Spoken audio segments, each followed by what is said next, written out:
If you enjoy immersive stories, consider subscribing.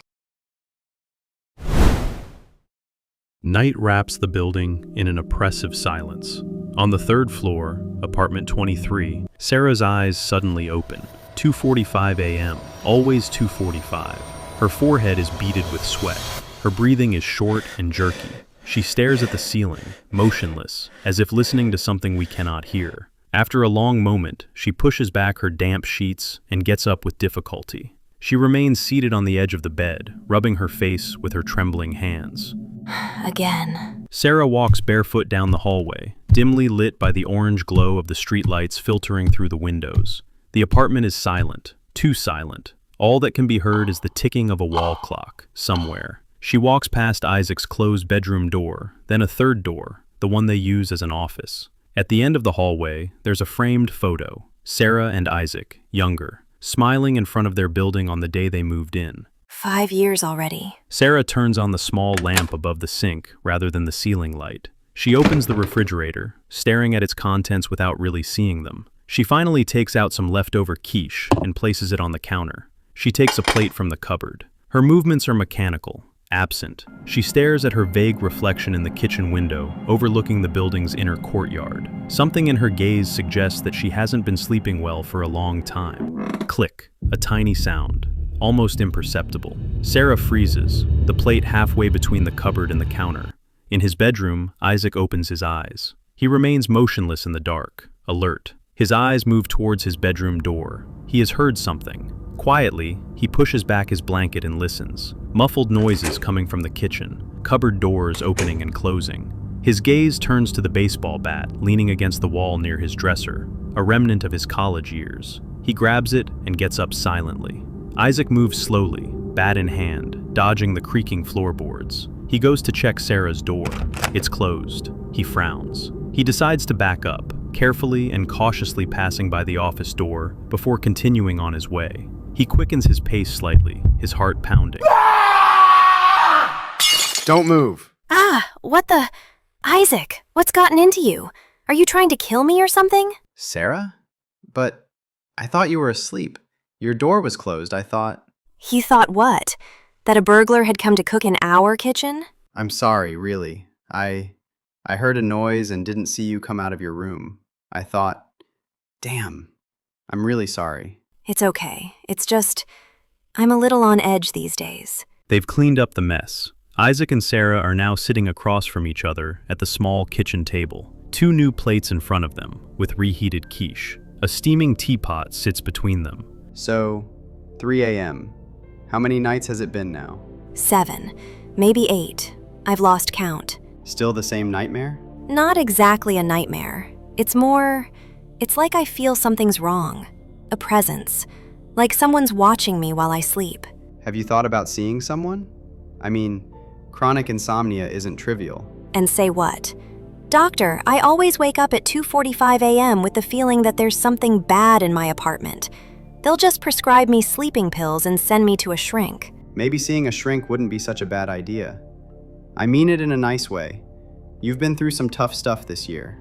Losing your father, breaking up with Thomas. I don't want to talk about it. An uncomfortable silence settles in. Isaac searches for something to say when... Thump. A thud in the hallway, just outside their front door. Like something, or someone, falling. They both freeze, looking at each other. Thump. Thump. Dragging footsteps, hesitant. Are you waiting for someone? At 3 a.m.? Are you kidding? Isaac gets up slowly, motioning for Sarah to stay where she is. He tiptoes toward the front door, Sarah close behind despite his gesture. Isaac leans toward the peephole. His face immediately changes, eyebrows furrowed, eyes wide. What? What do you see? It's the little girl. The little girl? Which little girl? You know, the kid who lives on the 3rd floor, apartment 20. She's like 12 years old. I sometimes see her on the stairs. Sarah gently pushes him aside to look for herself. Through the peephole, she sees a thin girl in pajamas, struggling to get up from the floor. Her long hair partially hides her face. She seems disoriented, touching the walls as if to find her bearings. She looks strange. Do you think she's sleepwalking? I don't know. but we can't just leave her in the hallway like that. Wait, what if... What if what? She's a child, Sarah. He opens the door. The girl jumps slightly when the door opens, but says nothing. In the light of the hallway, they can now see her face better. Her eyes are huge, terrified. Tears have left trails on her pale cheeks. Hey, are you okay? Are you lost? The girl doesn't answer, but her gaze is fixed on something behind them, through their open apartment. You live on the 3rd floor, right? Apartment 20? Do you want us to walk you back? The girl slowly shakes her head, then, in a barely audible voice, He's coming. Who's coming? Your parents? slam! Their front door slams shut behind them with a deafening bang that echoes throughout the hallway. All 3 of them jump. Sarah turns around abruptly. What the... She stops. Her words die in her throat. The hallway is changing. At first, it's subtle. The walls seem to undulate slightly, like an optical illusion. Then, more pronounced, the hallway begins to stretch. The apartment doors move away, the ceiling rises, the walls separate. That's not possible. It's not... The hallway continues to lengthen in both directions, like an endless tunnel. The wall sconces multiply, spacing out more and more. The carpet in the hallway unfurls as far as the eye can see. Isaac, what's happening?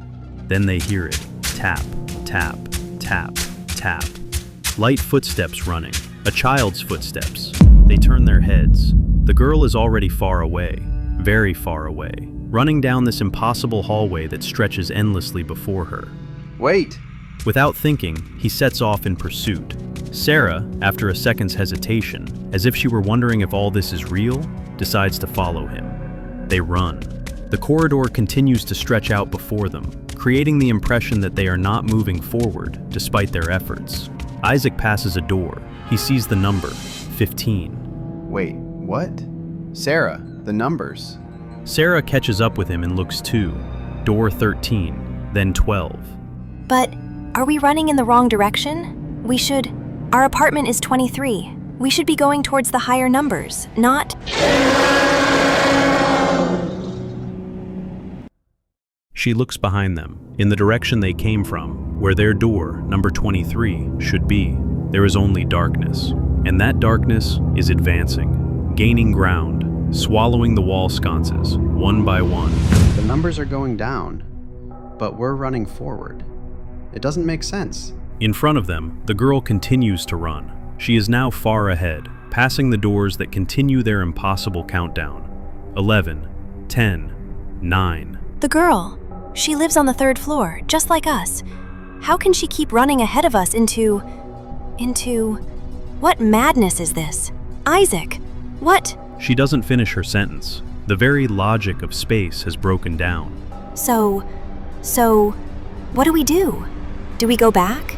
Do we keep going? Behind them, in the growing darkness that pursues them, that sound.